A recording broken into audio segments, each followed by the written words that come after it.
Good afternoon and welcome to the Midday News. Here's what we have in the bulletin. Security meeting held to address cash shortage after multiple attacks on courier crews. Anti-immigration bill approved by the U.S. Senate could bring trouble for undocumented Jamaicans in Florida. And later in sports, Ruffman Power leaves Jamaica Tallowers ahead of 2023 CPL. Thank you for joining us. I'm Shane Masters and here are the details. The negative ripple effects of the attacks on money couriers for the banks continue to be felt across the island. National Security Minister Dr. Horace Chang is hoping that new policies to replenish ABMs while maintaining the safety and security of the private security guards who transport the cash and the public will help to ease the discomfort. Jamila Maitland reports. There have been increasing reports of disruption of cash flow in the major town centers across the island. National Security Minister Dr. Horace Chang says undoubtedly the attacks on the bank's money couriers is a major contributing factor. He says following a meeting with the police and the private security companies on Tuesday, a few changes will be made to improve the safety and security of the guards, the public and the delivery of cash to the ABMs. Strengthened operational standards to include specialized training and certification of the security guards involved in cash transit management.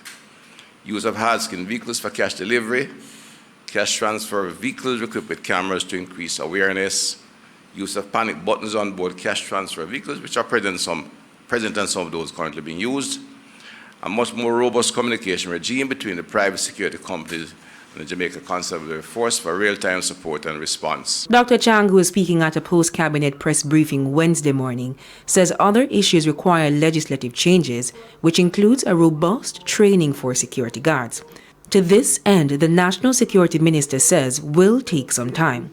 The latest attack occurred in St. Thomas on Sunday. The robbers did not get any money, however, a private security officer was shot. The government will be accelerating the requisite amendment to the Private Security Regulation Authority Act to allow for specialized training of security guards given the increased threat environment. In addition, we'll be engaging the banking sector for establishing minimum standards for the placement and hardening of ABM machines. Additionally, a new group of specialized security officials is being set up to investigate armed robberies across the island. So we have raised the tempo by dedicating a really highly skilled, experienced team of investigators and police officers to focus entirely on the operation. And as it relates to the banks, Dr. Chang says a meeting is being scheduled soon to see what else can be done to limit the disruption of cash flow being experienced across major town centers. Jamila Maitland, TVJ News. Despite an overall reduction in serious crimes, several police divisions across the island have seen increases in murders and shootings. This according to statistics from the Jamaica Constabulary Force up to April 30 this year. Prince Moore has the details. The figures show that Clarendon recorded the largest increase in murders with 69.6%, followed by St. Anne with 53.3% and Hanover with 40% compared with the similar period last year. The other police divisions recording increases in murders are Manchester with 33.3%, Kingston Western 17.9% and Kingston Eastern 11.1%. The police say 409 murders have been committed in Jamaica up to April 30. This is a reduction of 16.4% over last year. And statistics from the JCF show that the Kingston Central Police Division recorded the highest number of shootings so far this year. 20 shooting incidents have been recorded in that division up to April 30, a 66.7% increase when compared with 12 during the similar period last year. 13 shooting incidents have been recorded in St. Thomas, compared with 8 during the similar period last year. This is an increase of 62.5%. And Portland had 3 shooting incidents up to April 30, compared with 2 for the corresponding period last year. This is a 50% increase in shootings. The other police divisions which recorded increases in shootings are Clarendon with 35.7%, Kingston Eastern 25% and St. Andrew South with 10.5%. An anti-immigration bill backed by Florida Republican Governor Ron DeSantis was approved by the U.S. Senate last evening and could go into effect as early as today. But what does that mean for undocumented Jamaican immigrants living in Florida? Carrie Simpson tells us more. Put your house in order. That encouragement from attorney at law Tremaine Hemans to the thousands of undocumented Jamaicans living in Florida. If you are in immigration court, make sure that you understand that you have 1 year to file for asylum. If the reason you came to the country is because you are afraid of going back to your country for whatever reason, you have a year to file for asylum. That does not mean you wait until day 364 to file this application. If you have a benefit, now is the time to file for it. During an interview on TVJ's Smile Jamaica this morning, she shared details of the provisions under the new bill. It's going to affect things going from identification documents like state IDs, driver's licenses, to penalizing employers for employing people who do not have proper documentation in the country. They're criminalizing transporting undocumented immigrants. For example, if you are found to have an undocumented immigrant in your vehicle, and you know or should have known, as they characterize it, that this person is undocumented, you can be charged with a second-degree felony for that. Additionally, under the $12 million bill, hospitals that accept Medicaid will be required to provide information on persons' immigration status. Ms. Hemans says with this adjustment, other Republican states may follow suit. Ron DeSantis is an attorney, so he understands how the law works, and he understands that when this goes into effect, that a lot of other states are going to follow suit. I completely expect places like Georgia and other the Midwestern states that are red to follow suit pretty quickly. The attorney says there's no doubt the border crisis is real. However, there are laws to protect undocumented immigrants in the U.S. She's now appealing to Jamaicans overseas that are undocumented to act now. I know you do not like that, they have in place this requirement that you be vaccinated for COVID in order for you to adjust your status. There is no more time for you to sit and wait for that to not be the case anymore. You have to get your stuff filed and get your documents in, right? If you are in immigration court, make sure that you understand that you have 1 year to file for asylum. If the reason you came to the country is because you are afraid of going back to your country for whatever reason, you have a year to file for asylum. That does not mean you wait until day 364 to file this application. If you have a benefit, now is the time to file for it. There's a legal process in this. No matter how many scare tactics Mr. DeSantis uses, the Immigration Nationality Act is still viable. There's still case law and a lot of stuff to protect you if you seek the help that you need. Carrie Simpson for TVJ News. And it's time for a break here on the Midday News, but please stay with us. More stories when we return. Welcome back to the Midday News. As the number of cases of respiratory illnesses continue to rise, at least one school in St. Elizabeth has been forced to close its doors. Over the past week, student attendance has fallen by about 50% due to reports of flu-like symptoms. Details in this report. This was the compound of the St. Elmo's Primary School in St. Elizabeth Wednesday morning. No teachers, no students, just this security guard. Parents of students who attend the school say the administration has announced that the institution will be closed for the rest of the week. It's understood that since last week, an increasing number of students have been ill with flu-like symptoms. As a result, parents have chosen to have them stay home. We were told that no one from the school was available to comment on the issue, but it's understood that the institution will be closed for 3 days to do sanitation of the compound. Health officials across the country have all reported seeing an increase in respiratory illnesses. Now doctors in St. Elizabeth are worried.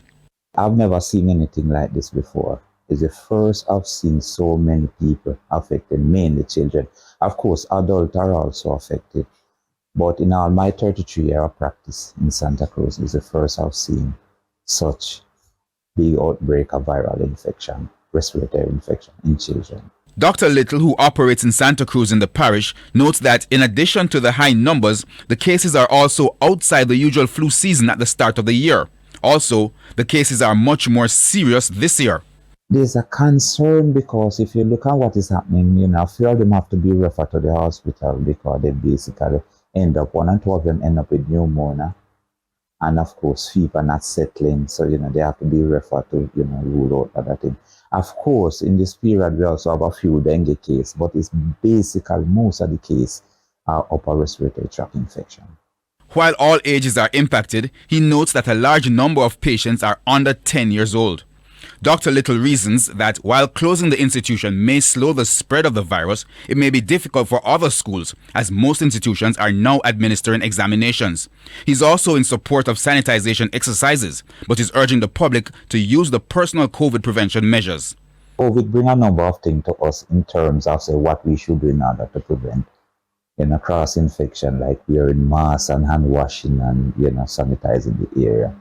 But there have been a lapse in the society from the COVID sort of slow down. So you find a lot of people not taking the extra precaution they used to do. And that is one of the reasons why this thing is spreading so. Herman Green, TVJ News. The man suspected of being involved in a shooting incident in Greenville, Manchester on Saturday, which claimed 1 life, is now in custody. The police say the suspect contacted them on Tuesday and arrangements were made for him to be taken in for questioning. He's suspected of being involved in a triple shooting at a social event at a shop. 1 person died while 2 others were hospitalized. The deceased man has been identified as Andre Hines, otherwise called Claffy. The Jamaica Hotel and Tourist Association, JHTA, is calling on the government to get more persons licensed to operate in the country's tourism sector to limit the practice of tourist harassment. Now, in an interview with our news center, President of the JHTA, Robin Russell, says getting more Jamaicans involved in the sector will only redound to a better outlook for the country's booming tourism industry. Tourism needs to be inclusive. And some of those people that are looking to earn an income out of tourism, we need to find ways of allowing them to do it legally. There are projects like at Bahia where the raftmen or the guys that hustle are able to hustle in a legal way. So they're able to come down the beach, they do it orderly, and therefore it doesn't come across as harassment. And it's now time for the Business Minute. Microlender Dollar Financial Services is reporting more profits in its first quarter ended March. After meeting tax obligations, the company registered $123.2 million in revenues. That's $63.4 million more than for the corresponding period in 2022, when the company made $59.85 million. Total income for the 3-month period stood at $297 million, an increase of $156 million, or 110% year-on-year. Dollar says the increase came as it dispersed more loans during the period. At the end of the quarter, Dollar's loan portfolio increased by 161%, amounting to $2.3 billion. Further afield, shares in several regional banks in the U.S. have dropped sharply as investors fear the banking crisis that has gripped financial markets is not over. The falls come a day after the collapse of First Republic, which was seized by regulators and sold after worried customers withdrew more than $100 billion. It was the second biggest bank failure in U.S. history and the third since March. Shareholders were wiped out and are now eyeing risks at other banks. And that's it for the Business Minute. I'm O'Shane Masters. And here's a preview of what's coming up in this evening's health report. In this evening's health report, we look at H1N1 virus or swine flu. Particularly when we had the part of the pandemic back in 2009, 2010. But the truth is, you would not know on an individual basis what type of flu virus you're dealing with unless it is that you get specific typing done. And the symptomatology is pretty much the same across the board, irrespective of the strain of the virus. That's the health report in Primetime News at 7. And now for today's healthy living tip. Wash your hands often. Cover your mouth when coughing or sneezing. Avoid touching your face and clean and disinfect surfaces. Time now for the top regional and international story. And Russia says it downed 2 drones that targeted the Kremlin in Moscow Tuesday night and accused Ukraine of attempting to kill President Vladimir Putin. Unverified footage on social media appeared to show an object flying over the Kremlin before a small explosion. Ukraine said it had nothing to do with the drone strike. President Volodymyr Zelensky's spokesman said Ukraine was focusing on liberating its own territory after Russia invaded it last year. And those are the top regional and international stories. I'm Carrie Simpson.